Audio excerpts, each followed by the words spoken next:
അപ്പം നമ്മൾ Chettinad railway station വരെ എത്തിയിട്ടുണ്ട്. ഇവിടുന്ന് വടത്തോട്ട് പോയാലാണ് ചെട്ടിനാട് പാലസൊക്കെയുള്ള ഭാഗത്തോട്ട് എത്തുന്നത്. അപ്പോൾ ഇച്ചിരി നേരം റെസ്റ്റ് ചെയ്തിട്ട് പോകാമെന്ന് വെച്ച്. കുറേ നേരമായി നമ്മൾ സൈക്കിൾ ചവിട്ടുവാണ്, നല്ല ചൂടാണ്. അപ്പോഴത്തെ റെയിൽവേ സ്റ്റേഷൻ്റെ സൈഡിലെ പാർക്കിംഗ് ഏരിയയിൽ ഞാൻ പതിയെ ഇച്ചിരി നേരം റെസ്റ്റ് ചെയ്തിട്ട്, മരത്തിൻ്റെയൊക്കെ തണലിലാണ്, അപ്പോൾ റെസ്റ്റ് ചെയ്തിട്ട് പോകാമെന്ന് വെച്ച്. അപ്പോൾ ശരി, നമുക്ക് ചെട്ടിനാട് വലിയ പഴയ സിറ്റിയിലേക്ക് പോവാം. ഹലോ, നമസ്കാരം. ജോപ്പൻ്റെ യാത്രയുടെ പുതിയ അധ്യായത്തിലേക്ക് ഏവർക്കും സ്വാഗതം.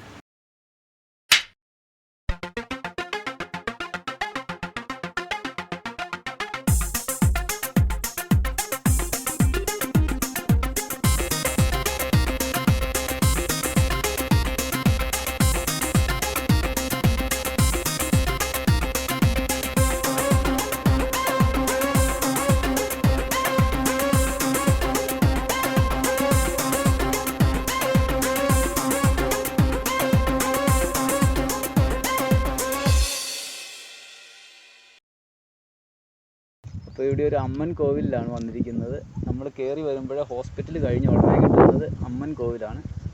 ഇത് വലിയൊരു അമ്പലക്കുളമാണ് ഇവിടെ ഉള്ളത്. ഒരു കുളത്തിന്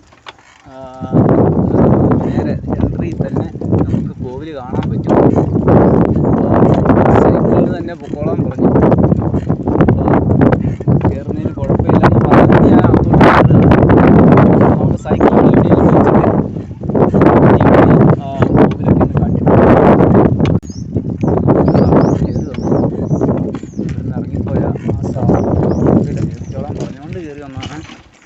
ഇപ്പോൾ ആരെങ്കിലും എന്തായാലും പ്രശ്നം ഉണ്ടാക്കുമെന്ന് എനിക്കറിയില്ല.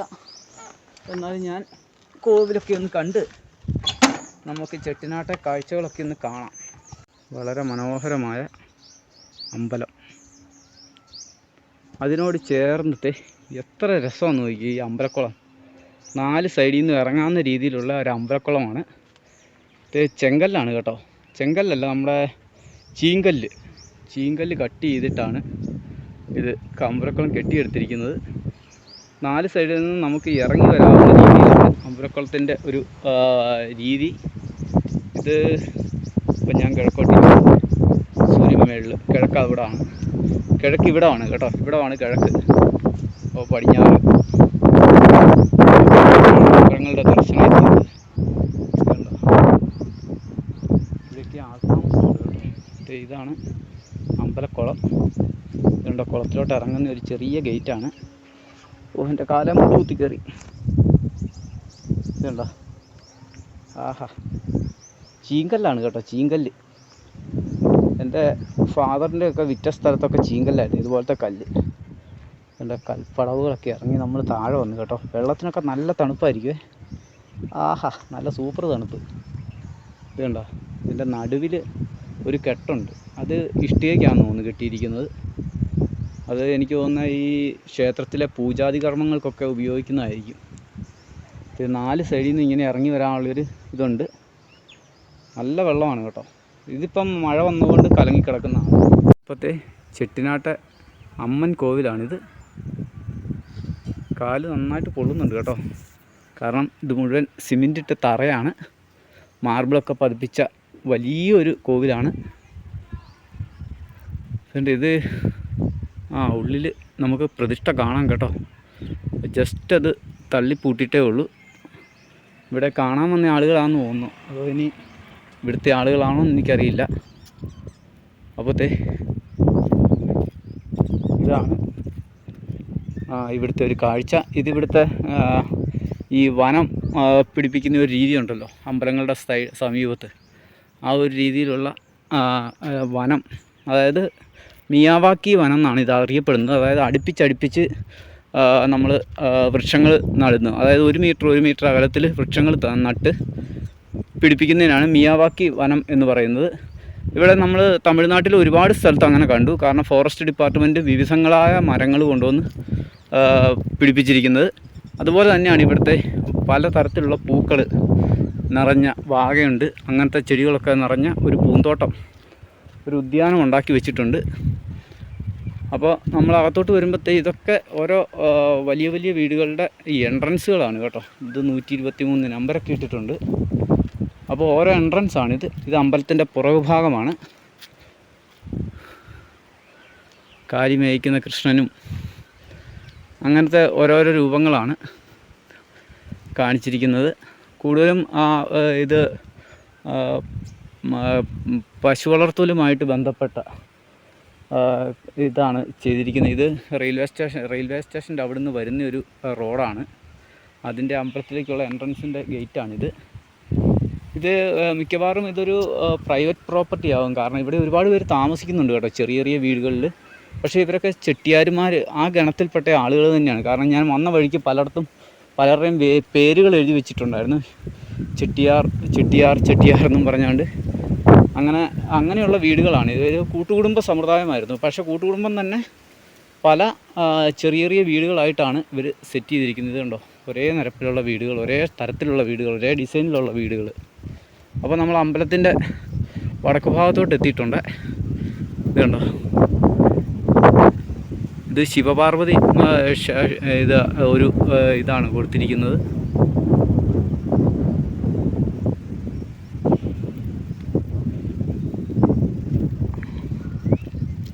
ഇതാ ഗണപതിയുടെ ഒരു ക്ഷേത്രമാണ്. ഇത് ഗണപതി ക്ഷേത്രമാണ്.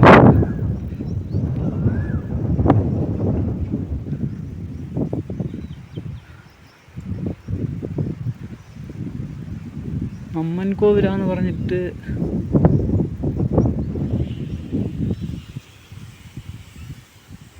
അപ്പോൾ നമ്മൾ ക്ഷേത്രമൊക്കെ കണ്ട് ഇതുണ്ടോ, അന്നത്തെ പണികൾ നമ്മുടെ സ്തൂപത്തിൻ്റെ മുകളിൽ ആ ലൈറ്റൊക്കെ ഫിറ്റ് ചെയ്തിരിക്കുന്നത് അത്ര മനോഹരമാണെന്ന് നോക്കി. അത്ര ആഡംബരത്തിൽ കഴിഞ്ഞ ഒരു കുടുംബക്കാരായിരിക്കണം ഇവർ. അപ്പോൾ നമ്മൾ ആദ്യം കണ്ട അമ്പലത്തിൽ കയറി അമ്പലത്തിലെ കാഴ്ചകളൊക്കെ കണ്ട് നമ്മൾ വെളിയിലേക്ക് ഇറങ്ങുകയാണ്. ചെട്ടിനാട് ഹെറിറ്റേജ് ടൗൺ, കാനാടുക്കാതനോ ഒക്കെയാണ്. കാനാടുക്കാതൻ എന്നാണ് തന്നെയാണ്. അപ്പോൾ അങ്ങോട്ട് നമ്മൾ പതിയെ പോവുക. ആ സ്ട്രീറ്റിലും ഈ സ്ട്രീറ്റിലും ഒക്കെ പോയാലേ പരിപാടി നടക്കിയത്. അതെ, ഇത് ചെട്ടിയാർ ഫാമിലി നിർമ്മിച്ച ഒരു സ്കൂളാണ്. രണ്ട് സൈഡിലും സ്കൂളാണ് കേട്ടോ. ഇതൊരു ബംഗ്ലാവാണ്. ഇതൊക്കെ അമ്മമാരൊക്കെ ഇപ്പോൾ കയറി പോകുന്നുണ്ട്. സ്കൂളാണ് കേട്ടോ, ഇത് സ്കൂളാണ്. ഇടത്തും വടക്കും സ്കൂളുകൾ. ഇനി അങ്ങോട്ട് മുഴുവൻ പഴയ വീടുകളാണ് കേട്ടോ. ഇതിനിടയിൽ പുതിയ വീടുകളൊക്കെ ഉണ്ട്. പക്ഷേ ഇത് പഴയ വീടുകളാണ് കൂടുതൽ. വലിയ പാലസിൻ്റെ അടുത്തൊക്കെ ഇങ്ങനെ നമ്മൾ എടുത്തുകൊണ്ടിരിക്കുകയാണ്. അങ്ങനെ നമ്മൾ ഇതൊരു പാലസാണ് കേട്ടോ. എൻ്റെ ലെഫ്റ്റ് സൈഡിൽ കാണാൻ പറ്റുന്ന ഒരു പാലസാണ്. ഇവിടുത്തെ വലിയൊരു റൈറ്റ് സൈഡിലും അത് തന്നെ ഒരു ഭയങ്കര പാലസാണ്. ഇവിടെ ആളുകളൊക്കെ ഇതൊക്കെ വലിയ പാലസുകളാണ്. ഇതാണ് ആ പാലസ്. നമ്മുടെ ഒക്കെ സിനിമയുടെ ഷൂട്ടിങ് നടന്ന സ്ഥലമാണ് ഈ കാണുന്നത്. അങ്ങനെ നമ്മൾ ആ ഭയങ്കര വലിയ പാലസ് വീഡിയോ എടുക്കും. അങ്ങനെ ആ റൗണ്ട് സെൻറ്ററിൽ എത്തിയിരിക്കുകയാണ്. സൈഡിൽ വഴി നോക്കി നമുക്ക് ഇവിടുത്തെ ക്ഷേത്രവും ഇതിൻ്റെ എല്ലാ കാര്യങ്ങളും ഒന്ന് വീഡിയോ എടുക്കാം. എന്തെങ്കിലും കുഴപ്പമുണ്ടാവും.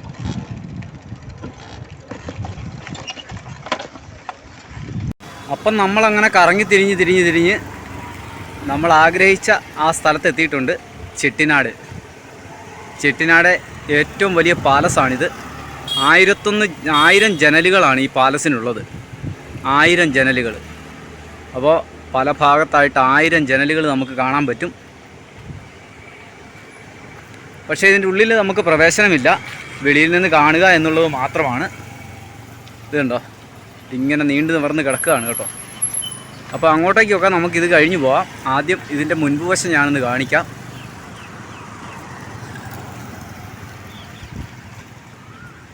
ഇവിടെ അതിൻ്റെ പണികളൊക്കെ നടന്നുകൊണ്ടിരിക്കുകയാണ്. അതുകൊണ്ട് തന്നെ അവരുടെ കുടുംബക്കാരും അതിൻ്റെ മാനേജർമാരും എല്ലാവരും ഇവിടെയുണ്ട്. ഇതാണ് ആ പാലസ്.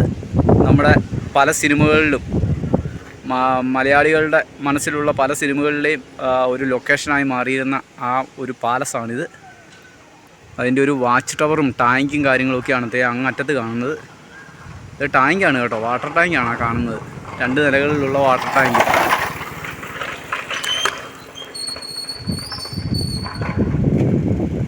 സംബന്ധിച്ച് തന്നെ ഇവിടെയുള്ള ഒരു ചെട്ടിനാട് വിദ്യാലയമാണ്, അതായത് പഴയ സ്കൂളാണിത്. അതുപോലെ തന്നെ ഇവിടുത്തെ ക്ഷേത്രം, ഈ ഒരു പാലസിനോടനുബന്ധിച്ചുള്ള ക്ഷേത്രമാണ് അതുകൊണ്ട് ആ കാണുന്നത്. മനോഹരമായ ഒരു ക്ഷേത്രം. ഈ ഒരു പാലസിലെ ആളുകളായിരുന്നു ഇവിടുത്തെ ഏറ്റവും വലിയ ധനികരെന്നാണ് അറിയാൻ കഴിഞ്ഞത്. അപ്പോൾ ഇവിടെ മറ്റ് ഒരുപാട് വീടുകൾ നമുക്ക് കാണാൻ പറ്റും. ചെട്ടിയാരുമാരുടെ ഒരുപാട് വീടുകൾ നമുക്കിവിടെ കാണാൻ പറ്റും. ഇതെല്ലാം ഇവിടുത്തെ ആളുകൾ ഇപ്പോൾ ഇവിടെ താമസമൊന്നുമില്ല. ഇവിടെയെല്ലാം സെക്യൂരിറ്റികളെ വെച്ചിട്ട് അവർ മറ്റ് രാജ്യങ്ങളിലാണ് താമസിക്കുന്നത്. പിന്നെ ചില ആളുകൾ മാത്രമാണ് ഇവിടെ ഉള്ളത്. അത് ഇവിടുത്തെ കാവൽ ജോലികൾ ചെയ്യുന്ന ആളുകൾ മാത്രം. ഇതുകൊണ്ട് ഇതെല്ലാം ഒരു സ്ട്രീറ്റാണ്. ഇവിടെയും വലിയ പാലസുകളൊക്കെ നമുക്ക് കാണാൻ പറ്റും. നമുക്ക് അങ്ങോട്ട് കൂടുതൽ നല്ല വെയിലാണ് കേട്ടോ, അതുകൊണ്ട് നടക്കാനുള്ള ഒരു ബുദ്ധിമുട്ടുണ്ട്.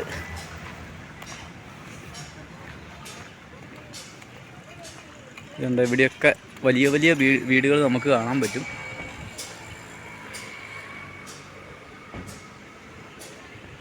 ഇതിൻ്റെ അങ്ങേ സൈഡിലും ഇത് തന്നെയാണ്. ഈ ക്ഷേത്രത്തിൻ്റെ 4 അതിരുകളിലാണ് ഈ വീടുകളുള്ളത്. അപ്പോൾ ശരി, ഞാൻ ഈ വീടിനൊന്ന് വലം വെച്ച് വരാം. അപ്പോൾ കുഞ്ഞി അവിടെ തനിച്ചാണ്, മരത്തിൻ്റെ ചോട്ടിൽ നല്ല തണലത്തിരുത്തിയിരിക്കുകയാണ്. അപ്പോൾ ഇതുവഴി ഒന്ന് നടന്നു പോകാമെന്ന് വെച്ചു.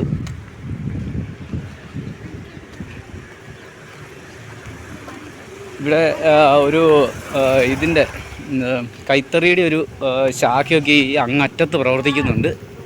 അപ്പം നമ്മൾ ഈ ചെട്ടിയാർ ബംഗ്ലാവുകളുടെ ഇടയിലൂടെ ഇങ്ങനെ നടക്കുകയാണ്. എന്താ അതിൻ്റെയൊക്കെ പണികൾ കണ്ടോ, ഇത്ര മനോഹരമായ പണികളാണെന്ന് നോക്കിയത്. കാരണം ഈ ഒക്ടോബർ മാസം മുതൽ മാത്രമേ ഉള്ളൂ ഇവിടെ ഇതൊക്കെ മഴ വരത്തുള്ളൂ. അപ്പോൾ ഇവിടുത്തെ വീടുകളെല്ലാം നമ്മുടെ കണ്ടംപററി സ്റ്റൈലിലാണ് കൂടുതലും നിർമ്മിച്ചിരിക്കുന്നത്. പിന്നെ ഇതിൻ്റെ മുഖപ്പൊക്കെ ഉള്ളൂ ചെറിയ വ്യത്യാസങ്ങൾ വരുത്തിയിട്ടുള്ളൂ. ബാക്കിയെല്ലാം കണ്ടംപററി സ്റ്റൈലിൽ തന്നെയാണ് വീടുകൾ.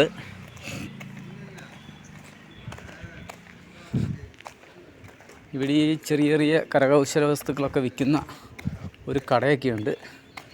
ചെറിയ ചെറിയ കടകളൊക്കെ ഉള്ളൂ.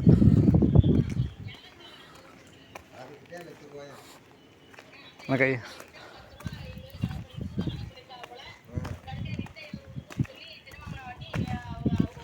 അപ്പോഴത്തെ ഇവിടെ ഒരു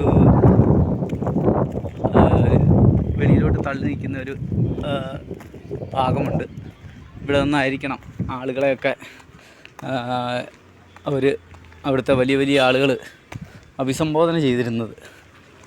ഇതുണ്ട്, ഈ ബിൽഡിങ്ങിൻ്റെയൊക്കെ മുകൾ ഭാഗം കണ്ടോ, മനോഹരമായ പണികൾ. എത്രയോ കാലം മുൻപുള്ള പണികളാണ്. അന്നത്തെ കാലത്ത് വൈദ്യുതി ലൈൻ വിറ്റിരുന്ന ഇത് പോഴ്സലൈൻ സാധനങ്ങളൊക്കെ ഇരിക്കുന്നുണ്ടോ. അന്നത്തെ കാലത്തെ കറണ്ട് വിട്ടിരുന്ന സാധനം ഇതിന് വേണ്ടി സെറ്റ് ചെയ്തിരുന്നതായിരുന്നു. നമുക്കപ്പോൾ ഈ സ്ട്രീറ്റ് വഴി ഒന്ന് പോകാം. ഇവിടെയെല്ലാം മെയിൻ്റനൻസ് പണികൾ നടക്കുകയാണ്. മിക്കയിടത്തും മെയിൻ്റനൻസ് പണികൾ നടക്കുകയാണ് കേട്ടോ. ഇത് മറ്റൊരു കൊട്ടാരമാണ്. ഇതെനിക്ക് തോന്നുന്നത് മറ്റേതിനൊക്കെയും കൂടുതൽ ആർട്ട് വർക്ക് സെയിമാണ് കേട്ടോ. അതിൻ്റെ സെയിം ഡിസൈനിലുള്ള മറ്റൊരു കൊട്ടാരമാണിത്. പക്ഷേ ഇത് മെയിൻ്റനൻസ് ഒന്നും ഇല്ലാതെ ഇങ്ങനെ കിടക്കുകയാണ്. സെയിം ഒരു കൊട്ടാരം, അതേ ആർട്ട് വർക്കുകളാണ് ഇതിലും. അപ്പോൾ ഇത് കുടുംബക്കാർ തന്നെ ആയിരിക്കണം. അപ്പം നമ്മൾ ആദ്യം കണ്ട കൊട്ടാരത്തിൻ്റെ പുറകിലെത്തിയിട്ടുണ്ട്. അപ്പോൾ ഈ വഴി പോയി ഇതിൻ്റെ പുറകുവശം കൂടി കണ്ട് നമുക്ക് മുമ്പോട്ട് പോകാം. ഇതെല്ലാം സെയിം ആർക്കിടെക്ചറിലുള്ള ഒരു വീടുകളാണ്. ഏകദേശം എല്ലാം ഒരേ ആർക്കിടെക്ചറാണ്. ഈ വീട്, ഈ വീട്, പിന്നെ ഇപ്പം മെയിൻ്റെനൻസ് എപ്പോഴും നടന്നുകൊണ്ടിരിക്കുന്ന ഈ വീടുകളിനെ നമുക്ക് പറയാൻ പറ്റും പഴയ കാലത്തെ വീടുകളാണ് ഇവരുടെ. പക്ഷേ നമുക്കത് കൊട്ടാരങ്ങൾ തന്നെയാണ്, കൊട്ടാരം പോലെ തന്നെയാണ് തോന്നുന്നത്. രാജഭരണകാലത്തെ ഒന്നുമല്ല. അവരുടെ കാലത്ത് അവരുടെ സാമ്പത്തിക സ്ഥിതി അനുസരിച്ച് അവർ ചെയ്തിരുന്നതാണ്. ഇതുണ്ടോ, ഇലക്ട്രിക് ലൈൻ പോകുന്നുണ്ടോ, പഴയ കോപ്പർ, പഴയ സിംഗിൾ കോപ്പർ പോകുന്നുണ്ടോ, ഇലക്ട്രിക് ലൈൻ കോപ്പറാണ് കേട്ടോ. പണ്ട് നമ്മുടെ ഏറ്റുമാനൂർ സെൻട്രൽ ജംഗ്ഷൻ മുതൽ നമ്മുടെ അമ്പലത്തിൻ്റെ അവിടം വരെ ഇതുപോലെ കോപ്പർ ലൈൻ കിടന്നിരുന്നു. പണ്ടേ കാലത്തെ കോപ്പർ ലൈനാണ്. നമ്മൾ ആ പാലസിന് ഒന്ന് വലം വെച്ച് വെളിയിലോട്ട് എത്തിയിട്ടുണ്ട്. ഇങ്ങനെ ചുറ്റിയാണ് പോകുന്നത്. അപ്പോൾ ഇത് മുഴുവൻ എനിക്ക് തോന്നുന്ന ജോലിക്കാർക്കുള്ള സെക്ഷൻ ആയിരുന്നിരിക്കണം. ടോയ്ലറ്റുകൾ അങ്ങനത്തെ വെള്ളത്തിൻ്റെ ലൈനും കറണ്ടിൻ്റെ ലൈനും എല്ലാം ഇതിലെ പോകുന്നതുകൊണ്ടുള്ള ഒരു ഇത് ഞാൻ പറഞ്ഞതാണ്. അല്ലെങ്കിൽ